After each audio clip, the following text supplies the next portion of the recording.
ভারতবর্ষের আমাদের যে সম্পর্ক নষ্ট করবে, এদের সঙ্গে আমাদের সম্পর্ক নাই।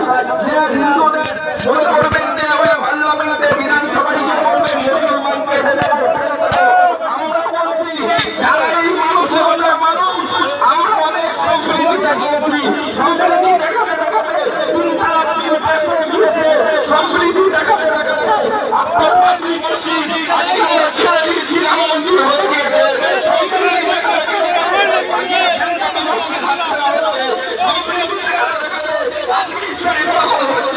এবারে আপনার আমার খবরের মাটি দখল করে হিন্দু রাষ্ট্র করে এই মুসলমানদের চক্রান্ত চলছে।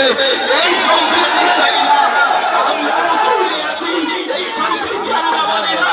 যারা সংযত হয়ে, যারা আমাদের সঙ্গে মিলে একসাথে যে সম্প্রদায়ের মানুষের লড়াই করবে, যারা মনে করবেন আমাদের কার্পেন থাকবে, এই মুসলমান বসে নেই, যুবকরা বসে নেই, কাপড়ের কাপড় মাথায় বেঁধে আমরা নামতে রাজি আছি।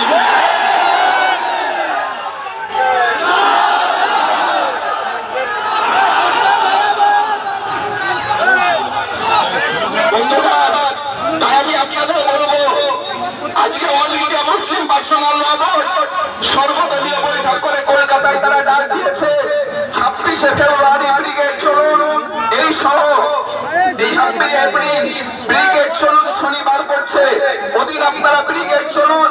আমরা ব্রিগেড না, আমাদের এই প্রতিবাদ আজকে একদিনের নয়, এক বছরের নয়।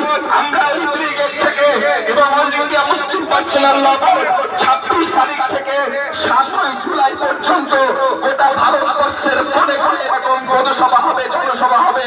তারপরে আমরা একসাথে লং মার্চ করে দিল্লির পথে যাব, ওই নরেন্দ্র মোদীর কাছা ধরে মুসলমানদের সম্পত্তিতে বসে বাহাদুরি দেখাচ্ছ। মুসলমান যদি খেতে যায়, তোমার পুলিশের বন্দুক কাজ হবে না, সিনা খুলে 52 ইঞ্চি পালাবে। যুবকেরা, তাই আমি আপনাদের বলবো, আপনারা এই লড়াইয়ে ধৈর্য হারাবেন না। বাড়ির পাশে যুবকরা তৈরি হওয়ার কঠিন সময় এসেছে, তোমার আমার কবরের মাটি কাটার সময় এসেছে। আমাদের ইমানের প্রশ্ন, আরে মুসলমান এমন একটা মুসলমান যারা নিজেদের বাড়ি ছাড়তে রাজি হয়, যারা সব মেনে নিতে রাজি হয়। যদি কোন শাসক এসে বলে মুসলমান তোমরা নবীর সুন্নাত সোহাগটা ছেড়ে দাও, মুসলমান বলবে আমাদের কিচ্ছু চাই না, আমাদের নবীর মিসওয়াক সুন্নাত আমরা ছাড়তে রাজি না। তাই বলবো, আপনারা আজকে এই ইমাম মুয়াজ্জিনদের পক্ষ থেকে যে জমায়েতে উপস্থিত হয়েছেন, সকলকে আমি আবারও বসিরহাট মরহুমাবাদ দরবার শরীফ আল্লামা রুহুল